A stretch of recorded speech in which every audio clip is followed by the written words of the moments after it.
Hello बच्चों लोग, कैसे हैं आप सब। आज के सेशन के अंदर मैं कुछ इंटरेस्टिंग आप लोगों के लिए लेकर आया हूँ। क्या सर? भाई, इन्वर्स ट्रिग्नोमेट्री सॉल्व करने में, समझने में आपको कुछ दिक्कतें आती हैं। तो उन दिक्कतों की जो सल्यूशन है वो कैसे मिलता है, तो उसके बारे में हम लोग बात करेंगे। कहानी जो पुरानी चलती आ रही है हमारे फंक्शन से। जितने बेहतर से आप फंक्शन को समझेंगे उतने ही बेहतर से आप उसके इन्वर्स को समझेंगे, और तब आपको इन्वर्स ट्रिग्नोमेट्री भी समझ में आ जाएगी। तो आज मैं आप लोगों से बात करूंगा one one function, onto function और इनवर्स ट्रिग्नोमेट्री में इससे रिलेट करके आपको इसका बेसिक समझाने वाला हूं। तो इंटरेस्टिंग रहेगी ना सर? बिल्कुल, कोशिश ऐसे ही कुछ करूंगा कि आप लोगों को सब कुछ समझ में आ जाए। तो शुरू करें। तो सबसे पहले समझना है हमें कि फंक्शन और उसके ग्राफ के बीच में क्या रिलेशन है। सपोज हम लोगों ने y बराबर x एक फंक्शन बनाया। अब इसका ग्राफ अगर आप ड्रॉ करना चाहते हैं तो ये x एक्सिस, ये y एक्सिस, और इस पर बनने वाली लाइन इस तरीके से ऐसे ड्रॉ हो जाएगी। ये ऐसा ही क्यों बना है? ये x की वैल्यू 1 रखी तो y की वैल्यू भी 1 आ रही है। ये ग्राफ यहां पर प्लॉट इसलिए हो रहा है।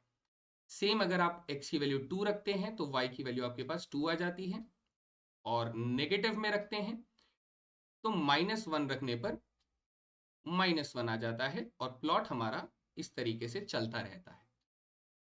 किसी भी फंक्शन के बीच में जो ये रिलेशन आपको दे रखा है कि y और x बराबर होने चाहिए, मुझे इसके हिसाब से बनने वाले सभी पॉइंट्स को प्लॉट करना है, और वो प्लॉटिंग एक लाइन को ड्रॉ कर रही है जो इस तरीके से तैयार है। यही चीज अगर हम लोग कहते हैं y बराबर x का स्क्वायर, तो अब चीजें थोड़ी बदल जाती हैं। कैसे? ये हमारा x एक्सिस और ये y एक्सिस। अब 1 रखने पर तो 1 आ रहा है, लेकिन 2 रखने पर अचानक 4 आ जाता है। तो अब ये ग्राफ ऐसे करके ऊपर जाना शुरू हो जाता है, और यहां से भी ऐसे करके ऊपर जाना शुरू हो जाता है। क्यों? क्योंकि जब आप 1 रखते हैं तो हमारे पास आंसर 1 आ जाता है, लेकिन जब आप 2 रखते हैं तो अब आंसर बहुत तेजी से ऊपर जा रहा है, और वो कहां जाएगा? 4 तक कहीं वैल्यू पर जाएगा। लेकिन -1 रखने पर क्या हो रहा है? -1 रखने पर भी आपका आंसर 1 हो जाता है। तो इस तरीके से आपका ग्राफ ड्रॉ होता जाता है। ठीक है। अब बात करते हैं हम लोग कि फंक्शन का डोमेन, कोडोमेन और रेंज ये क्या होते हैं। हम हर केस में मान के चलते हैं एफ एक्स बराबर एक्स हम लोगों ने फंक्शन को ले लिया है। अब इस सिचुएशन में हम लोग अगर फंक्शन को डिफाइन करते हैं रियल नंबर से रियल नंबर तक, तो इसमें दो चीजें यहां पर जो दी गई हैं ये हमें बता रही हैं कि हमारा डोमेन क्या है, रियल नंबर, यानी पूरा एक्स एक्सिस हमारा यहां पर डोमेन है। और दूसरा हमें ये वाला रियल नंबर बता रहा है कि वो कोडोमेन है। So this is R codomain. लेकिन अगर मैंने इस फंक्शन को कुछ ऐसे डिफाइन किया कि अब ये रियल नंबर से या फिर पॉजिटिव रियल नंबर से पॉजिटिव रियल नंबर तक डिफाइन हो रहा है, तो उस सिचुएशन में हमारे पास जो डोमेन हो जाएगा वो हो जाएगा पॉजिटिव रियल नंबर, यानी कि यहां से लेके यहां तक। और रेंज कितना हो जाएगा? कोडोमेन कितना हो जाएगा? कोडोमेन हो जाएगा पॉजिटिव रियल नंबर, यानी यहां से लेके यहां तक। क्या मैं इसको ऐसे डिफाइन कर सकता हूं कि फंक्शन जो है वो रियल नंबर से लेके कहां है? पॉजिटिव तक। इसके ऊपर बात करेंगे, लेकिन अभी इसके हिसाब से हमारा डोमेन क्या है? डोमेन हमारा पूरा ये है। और रेंज क्या है या कोडोमेन क्या है? अभी कोडोमेन हमारे पास ये है। अगर हम लोग इसे ऐसे डिफाइन करते हैं कि फंक्शन f जो कि r प्लस से लेके r तक है, तो इस सिचुएशन में हमारे पास कोडोमेन पूरा रियल नंबर लाइन हो जाएगा, जबकि डोमेन हमारा सिर्फ पॉजिटिव रियल नंबर लाइन हो जाएगा। तो सबसे पहले वाले ग्राफ में आप x की वैल्यू डालते रहेंगे, आपके पास y की वैल्यू आती रहेगी इस तरीके से। तो हमारा ग्राफ जो है वो पूरा कैसा बनेगा? यहां से लेके यहां तक इस तरीके का ग्राफ ये बन जाएगा। इस कंडीशन में x की हम लोग सिर्फ पॉजिटिव वैल्यूज डाल सकते हैं, तो उसकी वजह से y की पॉजिटिव वैल्यूज आती रहेंगी। और अब आपका ग्राफ कैसा बनेगा? इधर नॉट डिफाइंड, क्योंकि जीरो हम लोग नहीं डाल सकते हैं, और ये इस तरफ का ग्राफ बन जाएगा।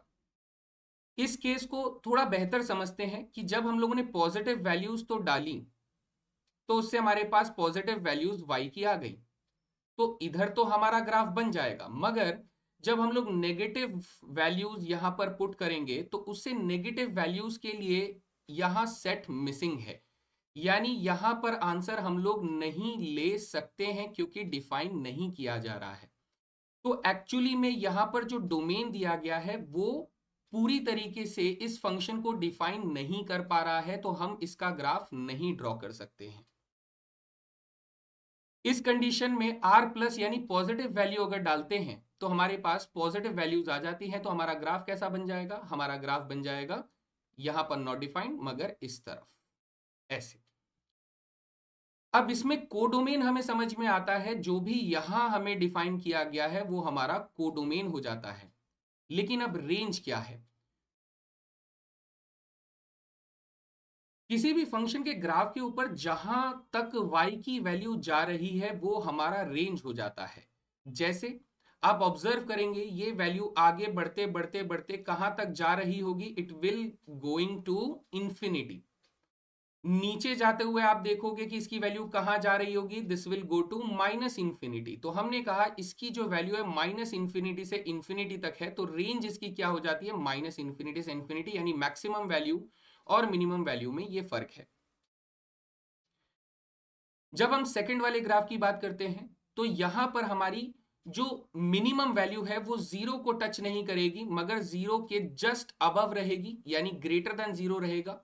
और इसकी मैक्सिमम वैल्यू कहां जा रही है? ये भी इंफिनिटी को ही जा रही है। सो इस बार रेंज हमारा हो जाएगा जीरो से लेके इंफिनिटी, लेकिन दोनों ही नॉट इंक्लूडेड, यानी ऐसे।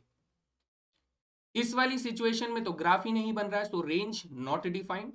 और इस वाली सिचुएशन में आप देखेंगे कि हमारी जो वैल्यू है वो मिनिमम वैल्यू जीरो तक है लेकिन जीरो इंक्लूडेड नहीं है, और मैक्सिमम वैल्यू हमारी इंफिनिटी तक जा रही है। तो हमारा रेंज क्या हो जाता है? अगेन जीरो से इंफिनिटी, दोनों नॉट इंक्लूडेड यानी open interval. So you will observe कि हमारा रेंज जो है वो कोडोमेन के बराबर हो सकता है, साथ ही हमारा रेंज कोडोमेन के बराबर हो सकता है, ये आप दोनों एग्जांपल में देख सकते हैं। लेकिन रेंज जो है वो हमारे कोडोमेन का एक सबसेट भी हो सकता है, ये हमें इस वाले ग्राफ में समझ में आता है। तो आइए अब समझते हैं हम लोग 1-1 और ऑन-टू का जियोमेट्रिकल मीनिंग। तो बाय डेफिनेशन भी हम लोग इसे समझ सकते हैं और ज्योमेट्रिकली भी इसे समझ सकते हैं। तो पहले ड्रॉ करते हैं ये तीन ग्राफ जिसकी मदद से हम लोग समझेंगे अपने 1-1 और ऑन-टू फंक्शन के बीच के डिफरेंस को। तो सबसे पहले फंक्शन है f(x) बराबर एक्स स्क्वायर, और इसे डिफाइन किया जा रहा है रियल नंबर से रियल नंबर तक, यानी डोमेन भी रियल नंबर और कोडोमेन भी रियल नंबर। तो अगर आप f(x) बराबर एक्स स्क्वायर का ग्राफ ड्रॉ करेंगे तो वो इस तरीके का ग्राफ आपका बन जाएगा। ठीक है, यहां पर हमें दिया जा रहा है कोडोमेन पूरा का पूरा रियल नंबर और डोमेन पूरा का पूरा रियल नंबर। लेकिन अगर इसका ग्राफ हम लोग ड्रॉ करना चाहें तो ये जीरो टू इंफिनिटी से जीरो टू इंफिनिटी तक है, यानी मुझे यहां से इंक्लूडेड पॉइंट है ये, और इतना ग्राफ बनाना पड़ेगा। ऐसा क्यों? ऐसा इसलिए कि हमारा डोमेन कितना है? जीरो से लेके इंफिनिटी, और कोडोमेन कितना है? जीरो से लेके इंफिनिटी। जबकि थर्ड वाले केस में हमारा डोमेन क्या है? पूरा रियल नंबर, और कोडोमेन क्या है? जीरो से लेके इंफिनिटी। तो इस केस में हमारा ग्राफ, आप x की पॉजिटिव वैल्यूज अगर रखते जाओगे तो आपका ग्राफ कुछ इस तरीके से बन जाएगा। तो हम लोग यहां से बना देंगे ऐसा ग्राफ। जब हम लोग x की नेगेटिव वैल्यूज डालना शुरू करेंगे तो अब भी मेरे पास पॉजिटिव में ही आंसर आएगा स्क्वायर होने के बाद, तो वो यहां से ऐसे ग्राफ बन जाएगा। राइट, बिल्कुल। तो इन तीनों सिचुएशन में हम लोग ये देखते हैं कि हमारा फंक्शन का जो रेंज है वो कोडोमेन के बराबर कब हो रहा है। तो आप यहां देखेंगे कि हमारा रेंज जो है वो कितना है? इस वाली कंडीशन में ये फंक्शन इंफिनिटी तक जा रहा है, लेकिन ये मिनिमम वैल्यू जीरो तक जा सकता है। कहां तक जा सकता है? ये मिनिमम वैल्यू जीरो तक ये जा सकता है। तो यहां हमारा जो रेंज होना चाहिए वो होना चाहिए जीरो से इंफिनिटी। ये यहां पर नहीं हो रहा है, ये यहां पर हो रहा है, ये यहां पर हो रहा है। तो जब भी हमारा रेंज जो है वो अगर मेरे किसके बराबर है, कोडोमेन के बराबर है, तो वो ऑन टू फंक्शन होगा। तो ऑन टू फंक्शन में हमने क्या सीखा कि रेंज जो होगा वो कोडोमेन के बराबर हो जाएगा। तो पहला वाला फंक्शन जो है वो ऑन टू नहीं है, नॉट ऑन टू। अब नॉट ऑन टू को हम लोग दूसरे तरीके से इनटू भी कह सकते हैं, ठीक है। क्या ये फंक्शन ऑन टू है? हमने कहा इसका कोडोमेन 0 से लेके इंफिनिटी है, साथ ही हमारा जो रेंज है वो इंफिनिटी तक जा रहा है और मिनिमम वैल्यू इसकी 0 तक है, तो ये हमारा रेंज है। यानी इसमें हमारा कोडोमेन और रेंज दोनों बराबर हैं, तो ये कैसा फंक्शन है, दिस इज ऑन टू। और सिमिलरली यहां पर भी हमारा रेंज जो है वो 0 से इंफिनिटी के बीच में है और कोडोमेन भी उतना है, तो ये भी कैसा फंक्शन है, ये है ऑन टू। तो अब बात करते हैं इनटू फंक्शन के बारे में। इनटू फंक्शन में जब भी ऑन टू नहीं होगा तो हमें इनटू कहना है, लेकिन वन वन कब कहेंगे? ऑन टू में हमारा रेंज और कोडोमेन बराबर होगा, लेकिन वन वन फंक्शन में क्या होगा? तो यहां हम लोग यूज करते हैं horizontal line test. Horizontal line test का मतलब होता है आपको जो भी कोडोमेन दिया गया है उस कोडोमेन में आप ऐसे सीधी सीधी लाइनें बनाते हैं, सीधी सीधी लाइनें बनाते हैं, और आप देखते हैं कि वो ग्राफ को एक से ज्यादा बार काट रहा है या फिर एक बार। तो आप ऑब्जर्व करेंगे कि ये 2 बार यहां पर कट कर रहा है, तो इसका मतलब ये फंक्शन वन वन नहीं है। इसका अगर आप मैथमेटिकल मतलब समझेंगे तो यहां से हमारे पास कोई एक वैल्यू होगी x1, यहां से हमारे पास कोई एक वैल्यू होगी x2, और हम लोग देख सकते हैं कि यहां पर जो है x1 और x2 हमारे बराबर नहीं है, ये आप ऑब्जर्व कर पा रहे हैं यहां पर, है ना। लेकिन इन दोनों से आने वाली जो वैल्यू है, चाहे वो fx1 हो या fx2 हो, वो सेम पोजीशन पर आ रही है। सो वी कैन ऑब्जर्व कि यहां पर fx1 जो है वो हमारे पास fx2 के बराबर है, मगर x1 और x2 बराबर नहीं है, तो इसलिए ये एक वन वन फंक्शन नहीं है, तो नॉट वन वन हम लोग इसे कहेंगे। अब नॉट वन वन को हम लोग और क्या कह सकते हैं, इसको हम लोग मेनी वन भी कहते हैं। तो जैसे नॉट ऑन टू को इनटू कहते हैं, मेनी वन को हम लोग नॉट वन वन के नाम से जानते हैं। तो यही सिचुएशन यहां देखते हैं, यहां कोडोमेन हमारा इतना सा ही रेस्ट्रिक्टेड है। अगर ये कोडोमेन यहां तक रेस्ट्रिक्टेड है तो ये मैं इतने कोडोमेन में स्ट्रेट हॉरिजॉन्टल लाइंस ड्रॉ करके देख लूंगा। मैं ऑब्जर्व करूंगा कि चाहे मैं जितनी भी लाइनें बना लूं वो हमेशा एक ही बार काट रहा है, और अगर ये एक ही बार काट रहा है तो ये वन वन फंक्शन हो जाएगा। यहां देखते हैं, यहां मैंने कोडोमेन यहां पर भी रेस्ट्रिक्टेड है, मगर मैं जब हॉरिजॉन्टल लाइन टेस्ट लेता हूं तो मुझे पता चलता है कि ये एक बार नहीं सर, ये 2 बार काट रहा है, तो इसका मतलब ये एक मेनी वन फंक्शन हो जाएगा। तो आइए बात करते हैं एक ऐसे फंक्शन के बारे में जो वन वन भी है और साथ ही ऑन टू भी है। तो late us assume F x बराबर एक्स स्क्वायर लेते हैं, 0 से इंफिनिटी डोमेन है और कोडोमेन हमारा 0 से इंफिनिटी है। तो इस सिचुएशन में जो हमारा ग्राफ ड्रॉ होना चाहिए वो इंक्लूडेड, और यहां से ऐसे करके ये ऊपर जाता हुआ ग्राफ बन जाएगा। तो जब इस तरीके का ग्राफ बनेगा तो यू विल ऑब्जर्व कि इस ग्राफ का हम लोग इनवर्स ढूंढ सकते हैं, क्योंकि हर करस्पॉन्डिंग x के लिए एक स्पेसिफिक y की वैल्यू होगी। तो हम लोग ये y की वैल्यू को कहां ले आएंगे, यहां ले आएंगे, और x की वैल्यू उससे करस्पॉन्ड कर देंगे। तो अब हमारे पास क्या हो जाएगा, ये इस तरीके का एक ग्राफ बनाना शुरू कर देगा। अब ये ग्राफ किसका है, ये हमारे पास y बराबर रूट एक्स का ग्राफ हो जाता है। जैसे हम लोग यहां से बात करते हैं कि y बराबर एक्स स्क्वायर करने पर अगर मैं ये कोडोमेन और ये डोमेन का इस्तेमाल करता हूं तो x की वैल्यू हमारे पास अंडर द रूट y के बराबर हो जाएगी। अब ये अंडर द रूट y को ही हम लोगों ने इंटरचेंज कर दिया, x एक्सिस को y एक्सिस बनाकर, y एक्सिस को x एक्सिस बनाकर, तो ये ग्राफ अब कुछ ऐसा बनना शुरू हो जाता है। तो आप ऑब्जर्व करेंगे कि ये ग्राफ जब इस पर सुपर इंपोज करने की कोशिश की जाए तो ये ग्राफ ऐसा ड्रॉ होगा। अब यहां पर एक बड़ा ही इंटरेस्टिंग सा पैटर्न आप लोगों को नोटिस करने को मिलेगा कि ये ग्राफ्स आपस में एक मिरर इमेज बनाते हैं, वो भी एक लाइन के रेस्पेक्ट में, और वो लाइन कौन सी होती है, वो होती है y बराबर x की लाइन।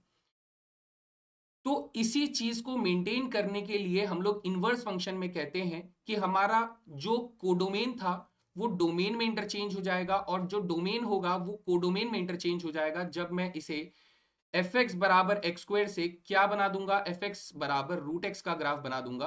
तो ये हमारे पास इनवर्स फंक्शंस का कॉन्सेप्ट निकल कर आता है। तो आइए बात करते हैं हम लोग ट्रिग्नोमेट्रिक फंक्शन के सबसे पहले फंक्शन साइन एक्स के बारे में।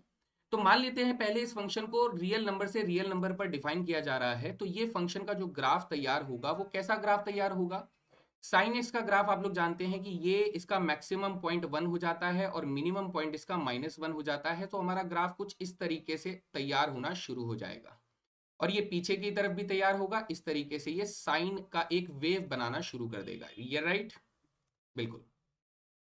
तो ये इस तरीके का ग्राफ बनाना शुरू कर देगा। लेकिन यहां पर आप नोटिस करेंगे कि कुछ प्रॉब्लम्स हैं। वो प्रॉब्लम्स क्या है, हमारा कोडोमेन पूरा रियल नंबर लाइन है, हमारा कोडोमेन पूरा रियल नंबर लाइन है, जबकि हमारा रेंज कितना है, हमारा रेंज -1 से लेके 1 तक है। तो क्या ये ऑन टू फंक्शन है, आप कहेंगे नहीं, ये ऑन टू फंक्शन नहीं है, ये रेंज के बराबर नहीं है। यहां रेंज कितना होना चाहिए था, -1 से 1 होना चाहिए था, जो कि यहां हम लोगों ने रख दिया। तो क्या ये ऑन टू फंक्शन है, हाँ, ये एक ऑन टू फंक्शन हमारा बन जाता है। फिर हम बात करते हैं क्या ये 1-1 फंक्शन है। हमने कहा सर जितना भी कोडोमेन आपको दिया गया है उसमें आप एक काम करो, हॉरिजॉन्टल लाइंस बनाना शुरू कर दो, जितने आप बनाना चाहो उतने बना लो, हॉरिजॉन्टल लाइंस बनाना शुरू कर लो। और आप चेक करोगे कि आपको एक से ज्यादा बार कटते हुए नजर आ रहा है, तो ये 1-1 भी नहीं है। तो ये 1-1 तो कभी नहीं होगा। लेकिन हमने क्या किया, ये जो डोमेन है इस डोमेन को हम लोगों ने रेस्ट्रिक्ट करके -π/2 से π/2 तक लेकर आए। तो उस सिचुएशन में हमारा ग्राफ कितना बना, so let us assume this is -π/2 and this is π/2। तो इस रीजन में जब हम लोगों ने ग्राफ को ड्रॉ किया तो -π/2 पे -1 आया और π/2 पर हमारे पास +1 आ गया। तो इतना ग्राफ हम लोगों ने ड्रॉ किया जो कि माइनस के π/2 से लेके π/2 तक के बीच में है। अब हम लोगों ने कोडोमेन कितना रखा, कोडोमेन हम लोगों ने इतना रखा और यही मेरा रेंज भी है। तो जब भी मैं इसके बीच में हॉरिजॉन्टल लाइंस यहां पर ड्रॉ करूंगा तो मैं ऑब्जर्व कर पाऊंगा कि ईच टाइम ये सिर्फ एक ही बार कट कर रहा है ग्राफ को। So actually this is 1-1 function. तो जब हम लोगों ने देखा कि हमने कोडोमेन को रेंज के बराबर रख दिया और डोमेन को रेस्ट्रिक्ट कर दिया सो दैट वो 1-1 बन जाए, ऐसी सिचुएशन में हम लोगों ने एक बाइजेक्टिव फंक्शन बनाया। अब अगर ये एक बाइजेक्टिव फंक्शन है तो बाइजेक्टिव फंक्शंस का इनवर्स हम लोगों का ढूंढा जाता है। सो बाइजेक्टिव फंक्शन से हम लोग इनवर्स फंक्शन बना सकते हैं।